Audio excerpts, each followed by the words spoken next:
Agora 7h45. Repita. 7h45. Jornal da Manhã. Entrevista. Muito bem, diz tudo, a presença do Benedito Vieira Pereira, presidente da Coop Leite Coop. Beni, tudo bem com você? Prazer tê-lo aqui mais uma vez. Bom dia, ouvintes. Hoje, antes de falar bom dia, hoje está proibido falar de futebol, viu? Hoje eu já vim aqui preparado para não falar de futebol, viu? Bom dia para você, todo bem, mundo né? sabe por quê, né? E a culpa é da Giovana. Eu falei, Giovana, traz o Beni, mas isso na semana passada. Não, ela esperou uma semana, porque se fosse semana passada, Giovana, o Palmeiras perdeu pro Corinthians no dia 2, né?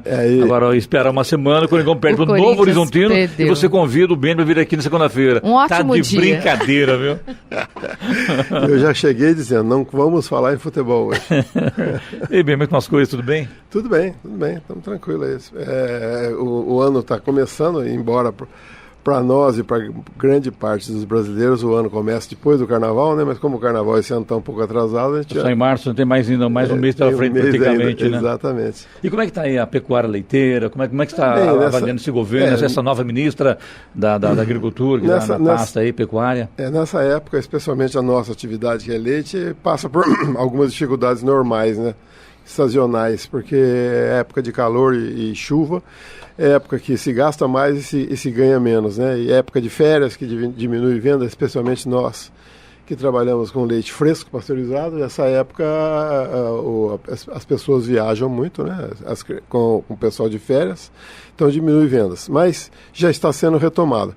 Com relação ao governo, teve uma medida do ministro da Economia, né, do Ministério da Economia, essa semana, que não agradou ao produtor de leite, especialmente o produtor de leite pasteurizado, né.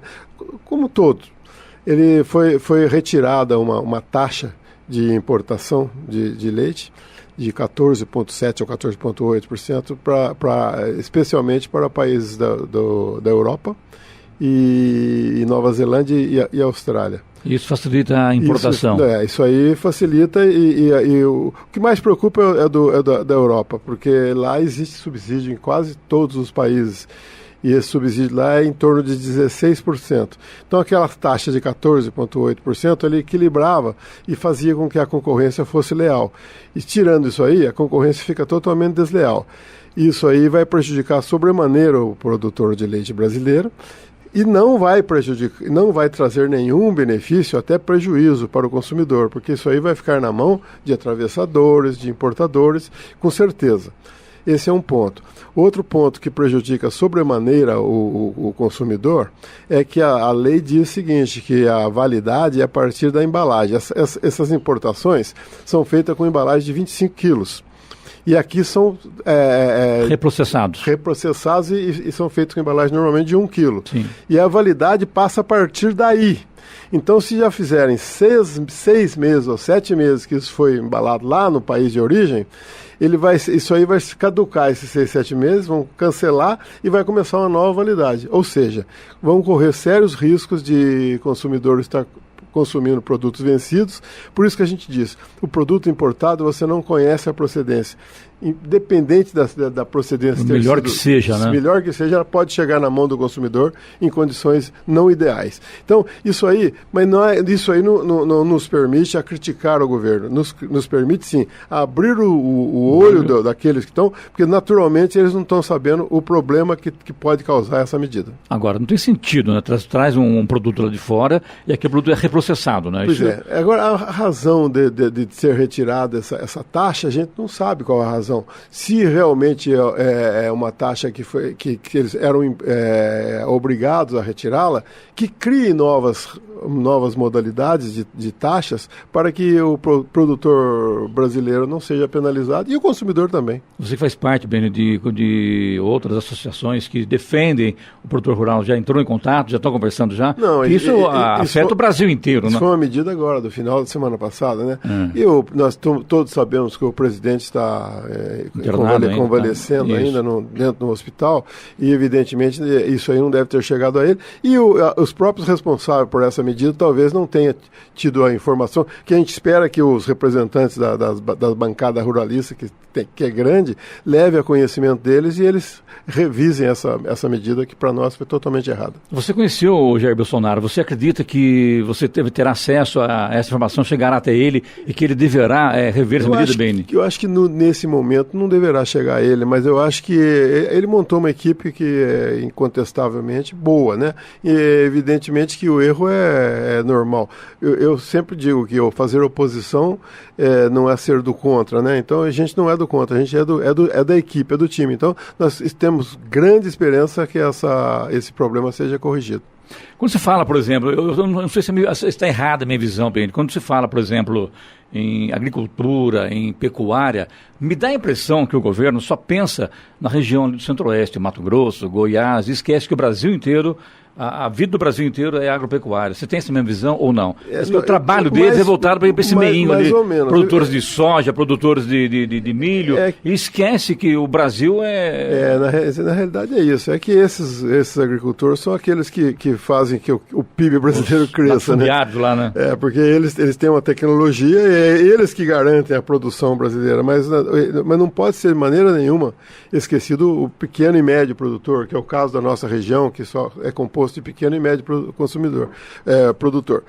O grande problema que a produção, principalmente a média produção e a pequena também, está passando no momento, por incrível que pareça, num país que tem 13 milhões de desempregados, é problema de mão de obra. Não existe mais mão de obra rural. Rural não tem, né? Não tem. Então a gente ouve relatos de várias pessoas que pararam de produzir, médio e pequeno. Motivo, 100%. Problema, mão de obra.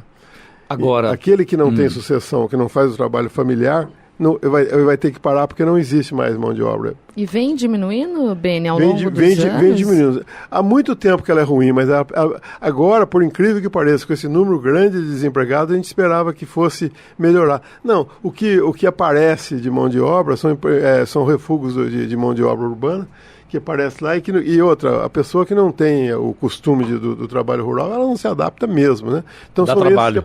Não é da trabalho, ele não é daquela área, não é daquele ramo, ele não se adapta àquele tipo de trabalho. Agora, o que eu tenho também, Giovana, eu tenho observado, tem muita gente que quer voltar para a roça, quer voltar lá para o sítio, comprar sai da grande indústria, que quer que hoje a coisa está complicada, pega aquele dinheirinho dele, da rescisão dele, e quer ir para um sítio, por exemplo, mas tem medo de ir investir aquele dinheiro e não saber fazer a coisa andar, e acabar tendo prejuízo e perder todo o capital, né? E dificilmente ele vai sobreviver, né? Ele pode ir lá se ele tiver uma renda que ele mantenha pelo resto da sua vida, e ele vai lá com o intuito de lazer e de passar a vida lá na tranquilidade. Mas se ele for lá para querer sobreviver de rendas de lá, fatalmente ele não vai conseguir. Mas isso também, Beni, é uma culpa do governo que não investe nessa área? A gente não pode estar jogando tudo nas costas do governo também, né? Mas a grande parte é assim. Mas se o governo, de repente, antigamente tem os cursos, né? Lembra mas esses cursos tem até hoje, né? Mas às vezes a menor escala, né? A culpa é do próprio produtor, que às vezes não procura também, né? A gente não pode estar jogando na culpa do governo. O que nós temos que jogar na culpa do governo é assim, nós somos altamente taxados, né? Por isso que essa concorrência fica desleal, porque lá fora, você vai aqui, não precisa nem ir lá na Europa, você vai aqui na Argentina, por que o leite da Argentina é mais barato que o nosso? Porque eles não pagam imposto. Aqui, o imposto começa desde o produto agrícola, desde a hora que você vai vender o produto, aí o comerciante vai ganhar ainda. O produto é muito taxado, é muito imposto. Você vai ver quanto de imposto que tem o alimento, para você ver. Mais da metade é imposto. E em tudo o governo tributa, né? Impressionante, pois né? Então e essa, na verdade, essa transição, essa mudança de governo, Beni, todo mundo esperava que isso fosse mudar, né? Não, eu acho que ainda vai mudar. O governo não começou ainda. Não podemos cobrar, mas eu acredito que vai mudar, sim. Então, vai ter que mudar. Vai ter que mudar, porque não é possível. A gente que conhece produtores de outros países é completamente diferente. É completamente. Pensar que esse problema de mão de obra que tem aqui tem em todo lugar do mundo, né? Não podemos dizer que é aqui, mas aqui não tinha. Só que lá fora, não sei se você anda muito por lá fora, eu andei pouco, você anda muito por lá. A gente sabe que a família inteira, está lá na propriedade. A família trabalha. É de pai para filho direto, né? A família trabalha porque ela tem remuneração. Entendi. Aqui não, aqui são empresários bem-sucedidos em outra atividade que investem em fazenda porque ele investe por esporte, por lobby. Quando você fala que a família tem remuneração, é por parte do governo. Por parte do governo. E é por isso que eu falei para você já hoje, por que não, de repente, o governo também mudar um pouco essa visão e aplicar no Brasil a volta, houve o êxodo rural, agora criar o êxodo urbano, a pessoa saindo da zona urbana, voltando para a zona rural e produzir. O problema nosso aqui chama-se custo de produção. O custo de produção é altíssimo, justamente em função dos altos impostos que são pagos por esses insumos. O dia que o governo olhar para isso aí e subsidiar, subsidiar não, isentar, não precisa subsídio, isentar de impostos muitos produtos que são consumidos pelo produtor rural, evidentemente que ele vai produzir um produto muito mais barato e vai poder estar passando para o consumidor o mesmo produto com preço inferior. Mudar de assunto aqui. Ô, Giovana, pode falar. Não, é que ele estava falando dessa questão, né, dessas medidas, da medida aí que foi tomada, mas eu queria te fazer uma pergunta. A busca pela saúde, a alimentação saudável, tem sido, assim, recorrente, né? A gente tem visto, tem se falado muito em alimentação saudável. Isso aumentou o consumo de leite, Beni? Veja bem, a gente não tem dado que tenha informado, não. Nós ainda consumimos leite muito abaixo daquilo que é recomendado pela Organização Mundial da Saúde. E muito abaixo daqui que se consome nos Estados Unidos, Canadá, nós consumimos muito menos.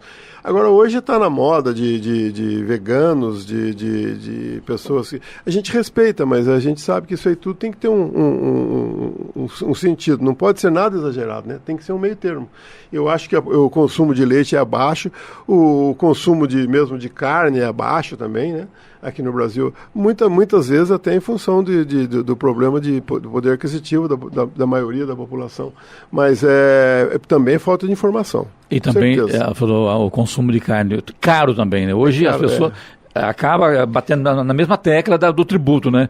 Que para você produzir carne é caríssimo e, logicamente, se você não tem um preço acessível à população, deixa de consumir, né? Acaba trocando, os impostos da carne são terríveis, por isso até que existem esses abates clandestinos, exatamente porque entrou num frigorífico que é fiscalizado, os impostos são muito altos. Isso aí inibe o produtor e inibe o consumidor, ele não tem dúvida. Beni, a gente acompanhou, eu acompanhei, tá falando até com o Edson Goulart, o nosso diretor aqui da rádio aqui, esses dias sobre manteiga, margarina e requeijão. A gente viu um vídeo aí na internet dizendo o seguinte, que a margarina é um péssimo produto para a saúde humana, o requeijão também. Então, quem pode falar para a gente sobre isso é o Beni. Eu acho que você já falou aqui na rádio sobre isso. Eu queria bater na mesma tecla. Diz que a margarina, entre a margarina e a manteiga, você opte pela manteiga. Requeijão também está nesse pacote aí, Esse é outro problema, né? Que a informação correta deveria ser muito mais valiosa do que o poder econômico daqueles que ganham dinheiro em cima de maus produtos, que é o caso da margarina. Margarina, comprovadamente, é o pior alimento que existe entre todos os alimentos. Isso é comprovado com trabalhos que tem cientistas que falam que só o ser humano é idiota bastante para consumir margarina. Porque se deixar no relento, nem roedores e nem insetos se aproximam dele.